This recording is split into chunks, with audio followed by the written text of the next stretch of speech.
Welcome to the gradient chairs. Because we have that's what we'll call it. Because I don't have my purple to gray. That would be the purple gradient. I'm pretty sure. I could be wrong. We're gonna fly. We're gonna go with that today. Yeah. Welcome to the gradient couch. There we go. Yeah. Thanks for joining us today. We're starting a brand new month, but we're also in a really hectic time. And those hectic times include exams, college applications, getting ready for midterms, holiday stress, lots and lots of papers. I know I have a data brief assignment due next week, and along with a really, really lengthy lab report, and like another exam on top of that this week, and like every other week I've had an exam.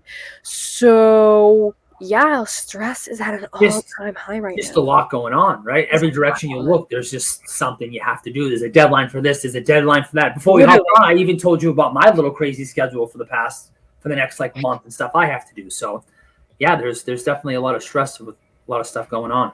I mean, here's me, and then here's like the deadlines coming at me, and I'm like, that's exactly like how you go like this. You're like, whoo. Yeah, like, oh, I'm doing so good. Like, and then you're like, yikes, like that TikTok where you're like, ah! Like, yeah, that's exactly how I'm feeling right now, because I was doing so good, and now I'm like, data brief, like lab report, exam, and then I'm like, campaigns, and it's like, public health is a lot more science driven, even in the bachelor's of arts than I expected. I love it, but I'm like graphs after graph this semester. I've had to make way too many graphs, but that's just me. Anyways, enough about that. So instead of us sitting here complaining, because that's what we humans do. We love what we do, but we complain at the same time because it can be a lot sometimes, and that's okay. We're going to be a little productive, and we're going to talk about how to handle those stressful times, because that is really, really, really important. Because we could sit here and say we're stressed and we're doing X, Y, and Z, but what are we doing to help ourselves so we are lessening the load, especially within our brain?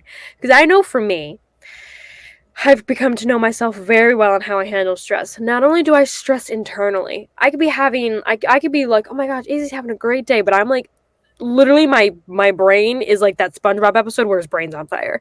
Like, that's me internally. And you would never know.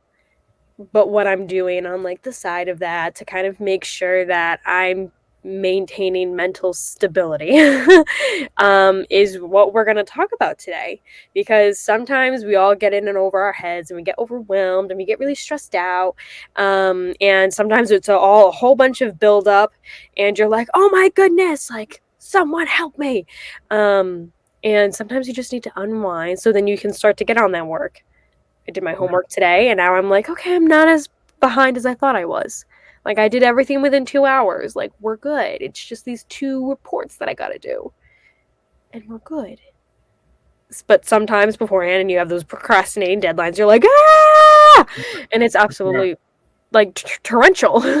So, we are going to talk about how to take care of yourself during stressful times. So Aaron? I know, for me, there are 2 big things, right? So I'll bring myself back to being a student, and I know that for me, I always said, okay, when I'm going to do something, I'm just going to get it all done at once, whether it's a report, whether it's I have to write something, or okay, I'm just going to. But I noticed over time that instead of just trying to get it all done, even if I was sitting down for a few hours and doing it, I would do it in chunks, right? So I would say, okay, so because I would just get so stressed out, like, I need to study just a little more. I'm not getting this. I'm getting frustrated. And all of a sudden, it just starts building and building and building. And I would legitimately be like, sometimes I'm like, I just kind of like so frustrated. And so what I found worked for me is in chunks of like hour and a half, 2 hours. Mm-hmm. And then when I would take a break, I wouldn't just like take a break and go lay down. I felt for me moving my body. So I'd get up, I'd go for a walk, and I'd get my mind off it, right? And that helped me with stress, just in life too. This definitely helps me when I was just going for a walk, right? But also at the same time too, when I was in school, I knew that, so I didn't get too stressed moving my body. And then another big thing that helps me with stress is, and it has to do with moving your body, is going to the gym, right? Doing like lifting weights, hopping on the bike. Because again, for me, getting away from whatever it is I'm doing and moving my body puts me in a different state of mind. And to just not be thinking about what's going on or what's stressing me out. If it isn't school, just something in my life. That really kind of brings me to up here a million miles an hour to like, oh my God, what's going on? To just like down here, right? That's a big stress reliever for me. Yeah. No, I agree. And sometimes you have to find those like habits that really, really keep you on track. Like what keeps me sane throughout my school days, especially on stressful days, is using my calendar. And I have like all of my classes and when they are, even though I remember when they are, it's still helpful to be able to book your schedule around those times. So like I use my calendar like literally daily to book appointments, meetings, committee meetings, like calls, the full nine. And it really, really keeps me organized. And that's what kind of keeps me going, is because sometimes I'm like, oh my God, did I schedule that meeting? Like, oh my goodness, like what's happening here? But using my calendar in a way outside of my agenda, like a written agenda, so it's like all like coming to me on like my devices that I use 24/7, really, really helps me and like keeps me organized and keeps the stress with meetings and classes at a low. And then on top of that, like I every week around the same time, Thursday, Friday, I like schedule my time to take 10 minutes to go through my agenda for homework specifically. So it's specifically like homework only that I'm looking at and focusing on. And like when to do it, like what's due here, what's not due here, what do I need to work on this week? And it honestly helps me just go through and like prepare myself for over the weekend so I can just like take the time to catch up. And like give myself some time, and then like I know like how my Saturday should look and what my Sunday should look like, or even my Friday night, so that personally helps me. But sometimes what's stressing you out isn't always school. And finding those habits for school is really, really important. But also, what about the times where it's like you're stressed with like finances? Like I know where some of us are 16, 17, and 18, but sometimes it's hard to get by on gas. Just to get gas. Like right now, like gas here is like $3.40. Yeah. It's like, and it's a significant amount as a college student to pay the amount of gas that I'm paying a week. And then on top of that, we also have a lot of college campuses that deal with food insecurity, and it's not really exactly prevalent in the news. And you're just trying to live on like ramen at this point, and that's, you know what I mean? Like during those really, really stressful times, or like holidays. We're coming up on the holiday season. Some of us are finishing semesters, exams. We have a lot of different like projects coming at us to like cram in right before the quarter ends, and there's like so much going on at once, and that all builds up in your head. I know it does for me, because I'm like, oh my goodness, like I'm thinking about finances, and I'm thinking about what I'm going to get this person for Christmas, and like Thanksgiving, and like, vacations, like when's my next day off so I can actually do stuff, or like new opportunities, and you're trying to like gauge on like changing a job, or like taking on this and like getting rid of that, and like, you know what I mean, or like you're really, really feeling messy with your career. And let's all normalize that those things are like totally okay, and that we all go through those, and life is not linear, but that doesn't mean it isn't hard. So what I do, go ahead. No, go ahead. Okay, what I do during those times is I always say this every time I talk about stress and self-care, but I love journaling during those times. When I think to myself, I need to journal, that's how I know I really, really need that time to just decompress. And sometimes you just need your alone time to do a face mask, to journal, to take time to invest in a hobby, to even take time to pick out an outfit that makes you feel like you. Because that's also self-care, is making sure you feel like yourself. Because sometimes we get really dressed up in these business things and forget to kind of fulfill parts of ourselves that maybe like we don't need to wear this business outfit today. Like, hey, so let me fulfill myself. I'm feeling a little bit more. I love my flannel, my ripped jeans. Like that fulfills parts of my fashion that I love. And sometimes you just need to take the time to think and like pick out an outfit to prepare for the next day, or prepare a lunch, or take a shower. That's also self-care. Yeah. A shower may seem like it's something that like you need to do, but it's also self-care. No, you're right.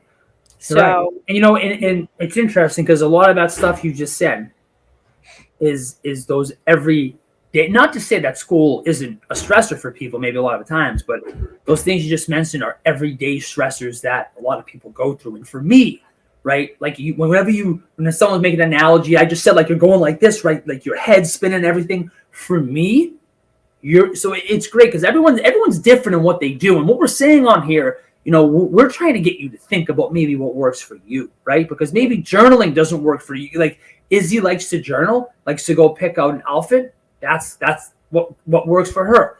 For me, I really like to legitimately just like find a place, close my eyes, and breathe, and try to slow everything down, right? And try to like collect my thoughts. oh yeah, like the when you're like stressed or anxious, it's like the Exactly. five senses. Like engage your five senses and just slow down and take the time to be present. Yes, or like and breathing just exercises. yes, that's exactly what I'm talking about. And just telling yourself like it's gonna be okay. All right, so you're gonna do this, then that'll get done. Just talking to myself and assuring that everything's gonna be all right, and just calming my head down. That talk in your head that's just got you worried. Just that is what really kind of brings me into like a more here state instead of going crazy up here. Because when I just breathe in through my nose, out through my mouth, take those deep breaths, and really just think about what I have to do and how I'm going to get them done and what I need to do to get them done, then that's just all right. I basically got a plan now. I'm good. Let's write this down and let's start doing it. Right? I can get it done. It's going to get done. And I'm almost reassuring myself that I can do this. Here's what I'm going to do. If I stick with this, it's going to happen. So for me, it's really just slowing all those thoughts down because, I'm like in so many different directions on a day and I'm just thinking about this and thinking about that and thinking about a few hours from now and the next day where I can just be like, oh my God. And I just need to take a step back and just close my eyes, breathe a few times and really think about it. No, yeah. Like, and again, different things work for different people. Sometimes you just need to make sure you're grounding yourself and you're present. Other people need to kind of like do feel as though they're present, but they need to channel their thoughts elsewhere before they start getting extremely irritable, anxious, and it starts taking them over. So let's talk about some self-care challenges while we're here. Because I mean, we can go on and on about like, like different scenarios, but like sometimes you just need like self-care challenges to stimulate yourself and then you're like, oh, that's what I should do. So I'm going to throw a couple out here right now. Eric, please feel free to add on. Yes. 1, watch a TED Talk. Take 10 minutes of your time to watch something that's kind of engaging you and like is like separate from all of these other stresses. 2, take a walk but without your phone. I was just going to say that. Connect with nature and ground yourself that way. Yeah. I would even just say do something active, right? It could be a walk. It could be a bike. Go for a hike. I guess that would be getting outside, moving, and connecting with nature right there. Without your phone. Yes. Let's see. Watch a sunset or a sunrise. Take the time to just, again, present yourself within nature and watch the beauty of it unfold. Let's see. What else? Pick out an outfit that makes you feel like you for the next day. And, like, within that, prepare. If you know a day's going to be stressful days, like my Mondays are stressful. So I pick my outfits out the night before and get things ready so like I can just kind of prepare myself and like make my way to school without having to rush. Something that we did on an episode, remember? Drawing. Oh, yep. Drawing. Creative art, expressive, self-expressive art. Yeah. And that doesn't have to have the connotation that it needs to be perfect. Sometimes it's doodling. Sometimes it's drawing. Sometimes it's bullet journaling and making like really pretty pages to express your thoughts. Or finding art prompts as well. I would even say just, stuff that almost too, I would put in this a self-care challenge, just something that makes you like happy, right? Something that you're feeling a hobby. Yeah, exactly. Yeah. So I know that like I would put that in a self-care challenge bucket because that's kind of, that's really helping you, right? To just kind of feel good, to make you smile, that positive energy in your life, stuff that you really enjoy doing. I would also say being intentional with your time and scheduling you time. Making sure that you're taking the time to remember yourself and taking care of yourself. And taking care of yourself can look different for every person, and that's totally okay because different things work for different people. But being intentional with your time and scheduling it in a way that helps you succeed. And sometimes that can be hard. A lot of these are easier said than done. And that's okay, but it's how we go about doing them, even if it's not perfect the first time, is what really matters. Any other challenges you want to throw out there? Well, I think again, I was just really Those are the big ones. Just really think though, like what's gonna make you work happy, for you. What's gonna work for you, right? What makes you feel good? That kind of stuff right there, I would definitely say is something that you want to get involved and do. Yes, exploring oneself to be able to help yourself during those really stressful times. Yeah. I can't, as you said, can't reiterate this enough, Matt. Not what works for me will work for Izzy, will work for somebody else. So as you said, yes, you have to explore and you have to find what works for you, right? What maybe gets you out of that state of being stressed. Because some stuff that you actually may like to do may not work in that time of being stressed. So, yeah, you definitely need to explore some of these things when you get in that state of being stressed out. And that's okay. Because we're all still learning who we are and what we're doing at the end of the day, and that's okay. And what works for one person not working for you is also equally okay. Because, again, we all have different needs, desires, and wants, and we have to feed them in different ways to be able to fulfill ourselves, and that's okay. So I hope you take some of these challenges. We hope that you continue to think and be aware mentally when you're mentally exhausted, when you're stressed, when you're anxious, and kind of grounding yourself so you can take care of yourself during those times. One that you identify into, that you take some time to be intentional and take care of yourself, because it's really important. You can't pour from an empty cup. What happens when you pour from a cup to a cup that's empty? Nothing comes out. So take care of yourself. I agree. Sure. Couldn't have said it better. Yeah, and I would say that, let us know if you do know what works for you, right? Comment below what works for you if you do know when you're stressed out. What helps you get through those stressful times? Yep, put the comments below. And so we'd love to hear from you. We'd love to see what works for you. Thank you for sharing that with us. Thank you for watching. And we hope you have a good Thanksgiving break if you do celebrate Thanksgiving. But otherwise, happy holidays and stay warm and be you. That's most important. Be you. Be you. Peace out. Bye. Izzy's out. Awesome.